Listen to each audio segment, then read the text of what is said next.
We'll be speaking with one of President Trump's attorneys coming up, but we want to go right to our panel now for some thoughts on what we've just heard. Susan Page is the Washington bureau chief of USA Today. Jeffrey Goldberg is the editor-in-chief of The Atlantic.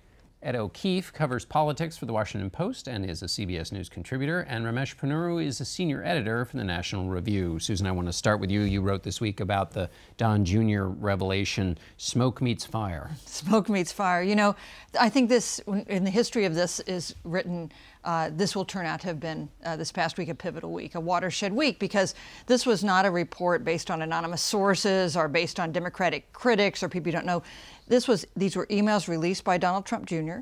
that showed the Russian government trying to meddle in our election and Donald Trump Jr.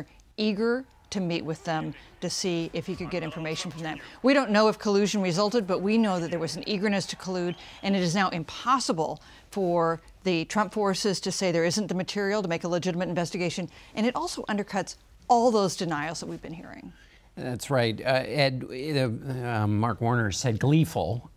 Seems like that the investigations now also have a whole new activity. He says he wants to talk about it to everybody in that meeting. Yeah, it just shows you this is why it's going to take so long, because it's just going to require extensive interviews, negotiations with these people to get them to come and either do this behind closed doors or in public. The fact also that he said he wants to get these Comey memos out there at some point and in some fashion, I think signals that he clearly has seen something that he thinks the public would find interesting and perhaps shed a little more light on what was going on. But the tricky thing there, too, is his committee is moving much more aggressively than other committees on the Hill. They're the marquee event. But there are Judiciary Committee investigations, there's the House Oversight Committee that's doing a little bit of work, and then there's the Mueller investigation. So how and what form would it come out and for what reason remains to be seen. But I do think we are getting closer to a point where one of these characters who was at the Trump Tower meeting probably ends up testifying publicly and explaining themselves a little more. And that was interesting on those Comey memos. The White House certainly does not want those memos out, getting the conversation back to obstruction of justice, which is not one. And now that Comey's writing a book, frankly, he may not want them out yet either until the book is published. So we'll be talking to his agent. Ramesh, let me ask you this question, which is, you know, there were all these blanket denials from the White House. Is it possible, or is it probable, that basically there are silos, and that when Kellyanne Conway said there was nobody talked to the Russians, and the vice president said the same thing, they just had no idea what the president's son was doing? And does that put the White House in a tricky position because they try and deny something, and then 4 new stages of the story comes out because the president's son wasn't forthcoming at first? I think it is very possible that not everybody in the White House or allied to the White House is up to speed on everything that's happened. It's possible that President Trump himself was not aware of this meeting or what was discussed in it, either beforehand or afterwards. The problem is they have been eating up any benefit of the doubt that people would give them based on each of them making statements. So many people from the administration, so many of its allies are making statements that turn out to be false. Earlier this week, for example, Jay Sekulow was saying that President Trump had only the day before heard about these emails. Well, then it turned out that actually he had okayed the release over last weekend about those emails. Jeffrey, 40 seconds left.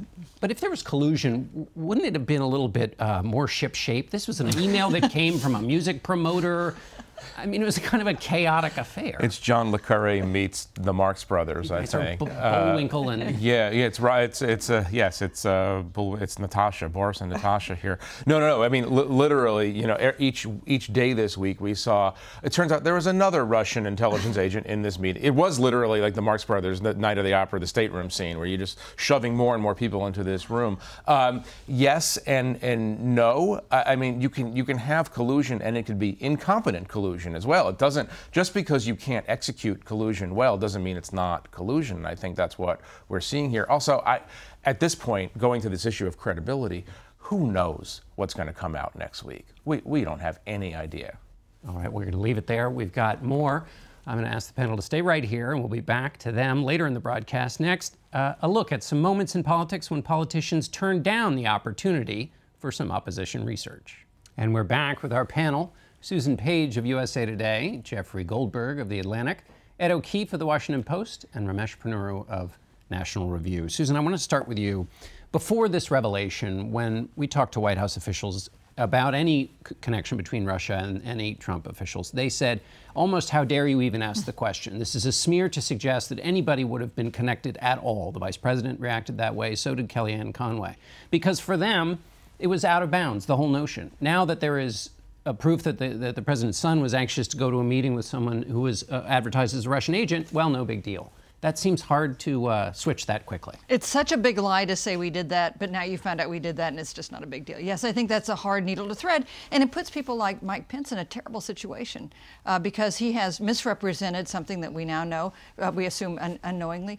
Think about the position it puts congressional Republicans in, who the White House wants to defend them on this issue and help them on other issues.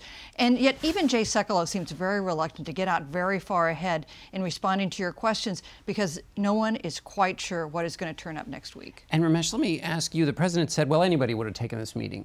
I would guess that some Kellyanne Conway, Sean Spicer, Reince Priebus, I'm not sure they would have taken a meeting with somebody advertised as a Russian government agent.